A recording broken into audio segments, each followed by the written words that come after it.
Hello mga mamis, for today's video, ang gagawin kong cake ay may monster truck siya na toy topper. Very simple lang. Pero yung inspo nito, gawa siya sa fondant yung topper. Kaya lang, pinapili ko si customer. Siyempre, mas mahal yung sa fondant na topper.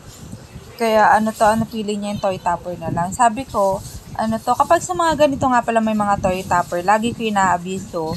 Ganun din yung gawin nyo, subject to same design or same detail, subject to market availability. Lalo pa kapag kinukuha lang yan siya sa online, minsan kasi syempre hindi naman natin alam kung nabibili ba dito sa atin yung same na toy. Kaya lagyan nyo ng disclaimer lagi na subject to market availability and make sure na naintindihan nila. Tapos kung mapansin nyo, binalutan ko nga pala yung gulong ng truck.